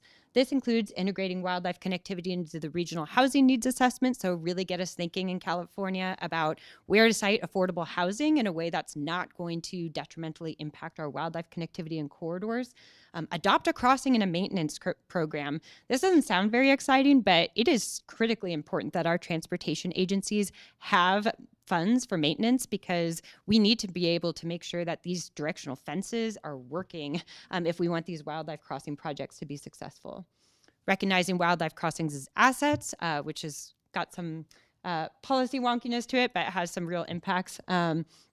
Policy options to increase coordination between Caltrans and CDFW on really trying to think of these statewide prioritization, expanding use of federal funds for more wildlife passage features, and incorporating connectivity into metropolitan planning organizations and regional transportation planning agencies, which was the original intent of AB 902, but was significantly whittled down and amended this section. So we'll be revisiting that.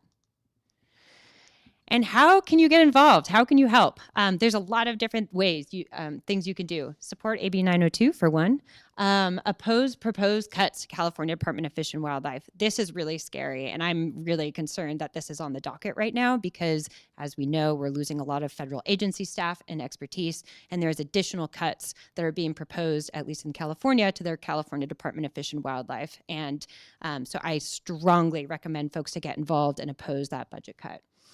Help your county update your local land use plans, as I mentioned earlier, in compliance with the Room to Roam Act, and outreach and fundraising for wildlife crossing construction, which may sound a little funny because you just saw that I pointed out there's $180 million available, but that crossing funding is going to go fast. And there is, I think, 10 or 12 different planning and design projects in California happening right now. So if we want to make sure that these projects that are currently in planning and design ultimately get constructed, it's going to really take a village to do that fundraising. So make sure that you're plugged into your local projects and making sure that you're raising awareness and helping fundraise and provide support so that when the time comes, can provide funds for their construction. Great. Thank you so much. Happy to answer any questions.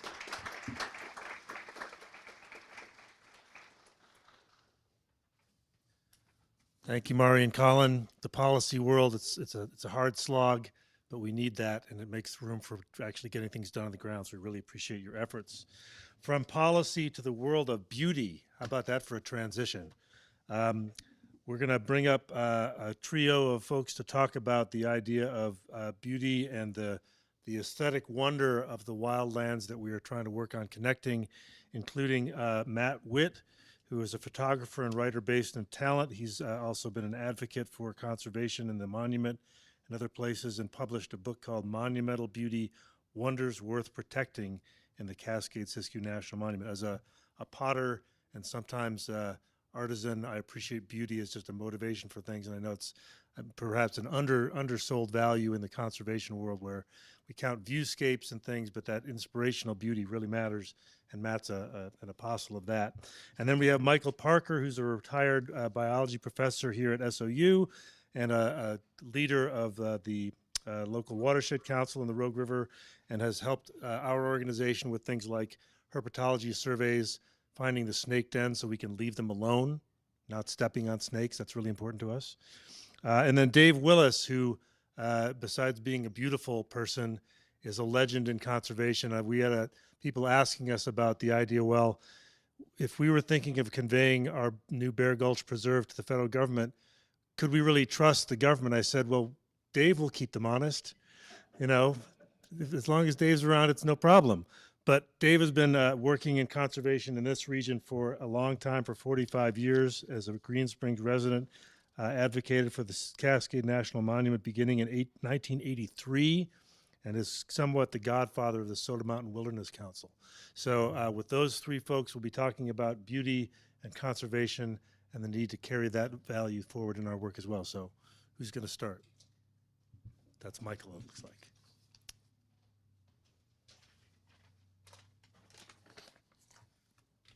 I've never been introduced with the term beauty at the podium before, so this is a new one for me. And since Steve stole my thunder, my main role here was to introduce the other two real presenters for this panel. For Team Cascade-Siskiyou, no, we are actually not going to use all of our time, I'm sure. With towering first forests, sunlit oak groves, wildflower-strewn meadows, and steep canyons, the Cascade-Siskiyou National Monument is an ecological wonder, with biological diversity unmatched in the Cascade Mountains. This rich enclave of natural resources is a biological crossroads, the interface of the Cascade, Klamath, and Siskiyou ecoregions, in an area of unique geology, biology, climate, and topography. That may sound familiar to you. That is the opening paragraph of President Bill Clinton's proclamation establishing the monument on June 9th of 2000. The proclamation goes on to define the, quote, objects of scientific interest the monument was established to protect. It is important to emphasize that the Cascade-Siskiyou National Monument is the only national monument in the National Lands Conservation System established with the sole purpose of protecting biodiversity and sustaining ecological integrity. This symposium has focused on one of the meta-objects of scientific interest for which the Cascade-Siskiyou National Monument was established and expanded. That is, its role as a regionally significant connectivity corridor. We have heard about actions being taken to improve this important function of being a connectivity corridor, including partnerships among neighboring landowners and conservation organizations.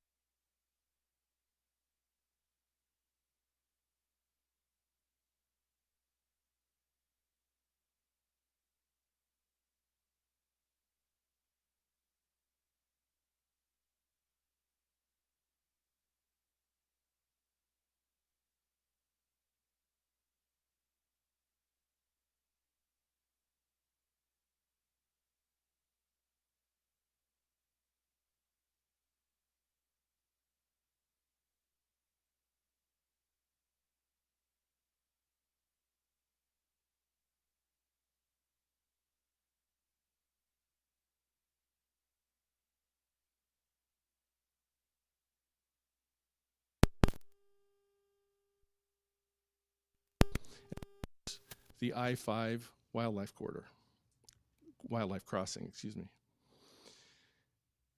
Here's when I was going to introduce our two speakers. Dave's already been introduced as the chair of the Soda Mountain Wilderness Council, the smallest but mightiest and most effective environmental organization in southwestern Oregon and northwestern California.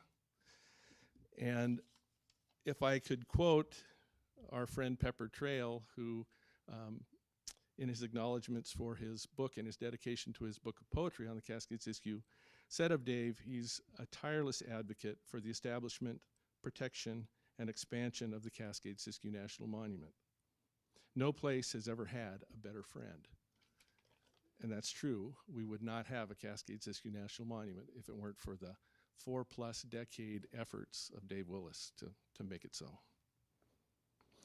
But before Dave gives us an update on what's going on in the monument, it is really a privilege to introduce someone who will take us back a little bit through a series of photographic images to the core principles that illustrate why we do the work that we do and why we work so hard to protect this special place on Earth.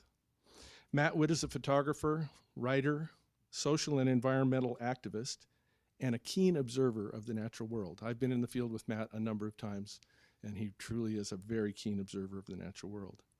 Matt just completed this marvelous book entitled Monumental Beauty, Wonders Worth Protecting in the Cascade-Siskiyou National Monument, that he will share with us in just a few minutes. The images contained in this volume not only portray the exceptional beauty of a place, they provide a detailed focus on features that define the very essence of biodiversity. From varied landscapes to diverse plant and animal species to intimate ecological interactions and processes. In other words, the quote objects of interest identified in the establishing proclamations, plural, and more importantly, they illustrate the complex network of webs so worthy of our protection. So, Matt, please.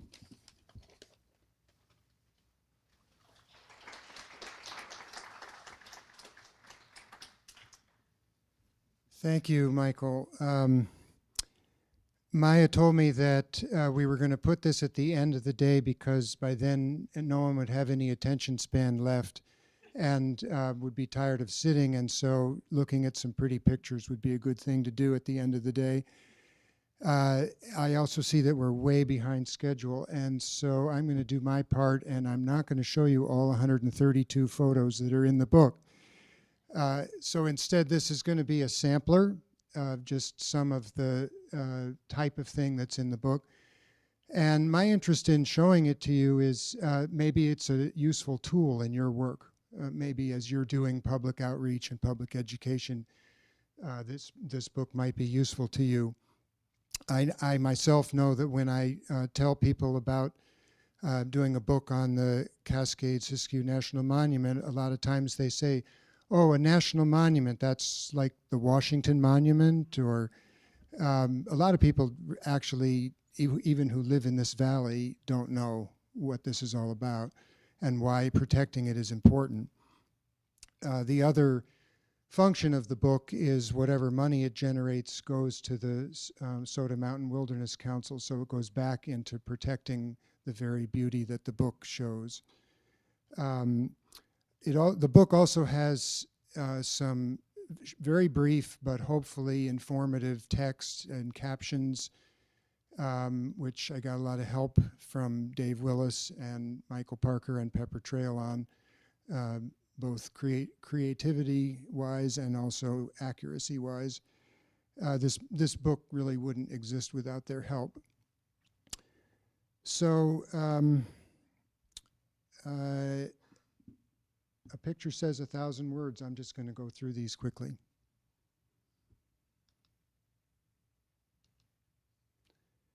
Oh, I didn't mention the book has a foreword by Don Gentry, the former chair of the Klamath tribes. He and I worked side by side in the campaign to stop the Jordan Cove pipeline, which you may be familiar with. And you can read, this is just a part of his foreword.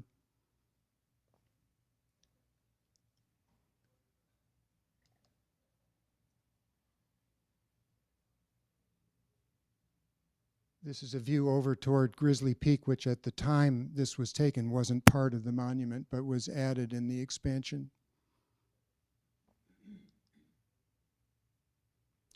The book starts with a whole section. This is just a few images from it that show some of the vistas and the volcanoes and the views that you get in the monument.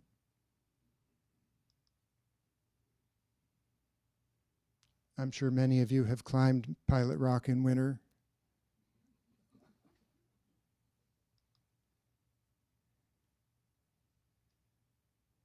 One of the features of the monument is that when we do have the northern lights, it's dark enough to see them. Then another section of the book is about butterflies. Some of you are way more expert than I am about the huge number of types of butterflies that are found in the monument.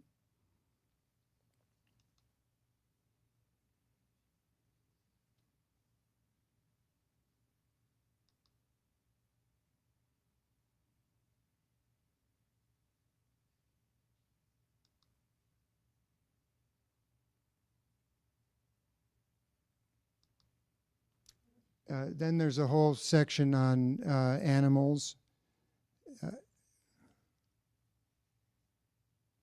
Even the animals get tired at the end of the day.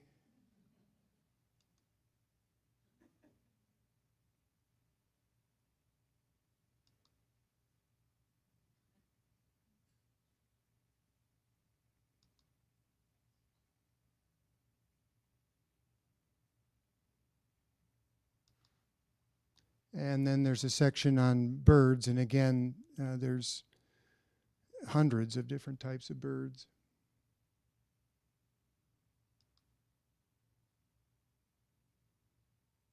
This one, there was a very small spring up in the mountains, and I noticed that different kinds of birds were coming to take a bath, so I just sat down for about an hour and watched a succession of them take turns.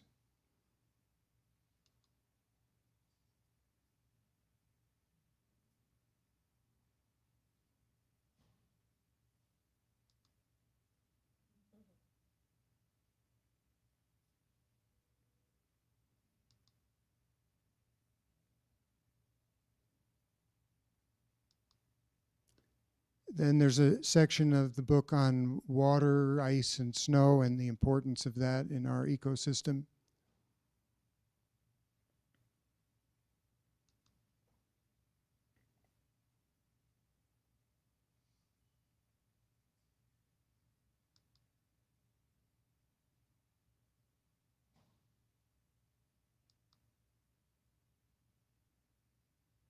Everybody likes to take pictures of waterfalls. These are icicles in wintertime.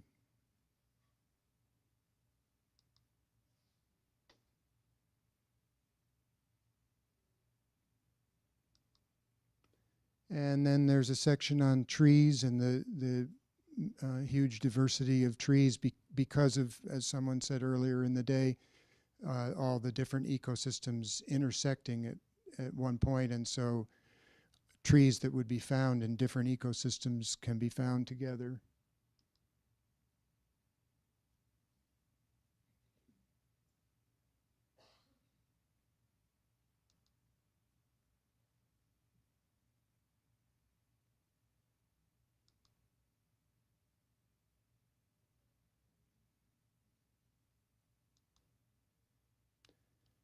Madrone is my personal favorite, not just the trees, but the berries and the shapes of the bark and so on. So they got a little more space in the book than some other trees did.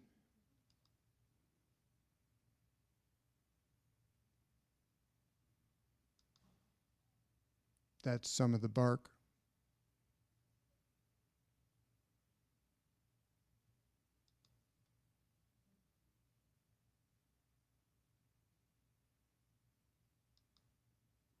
And then there's a section on flowers that goes on and on because there are just so many I couldn't exclude anything. Actually, I excluded a lot, but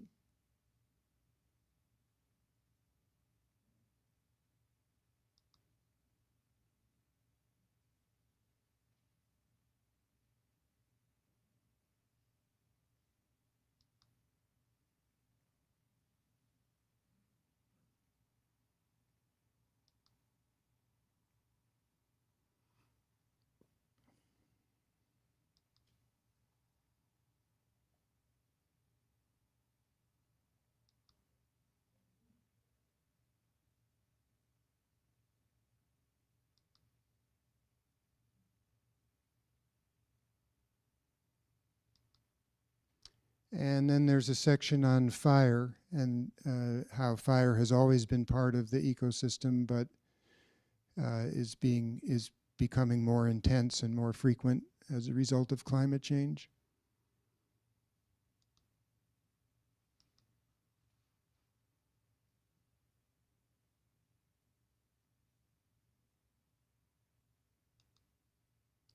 And then these are just some eclipse photos that I like, so I put them in the book.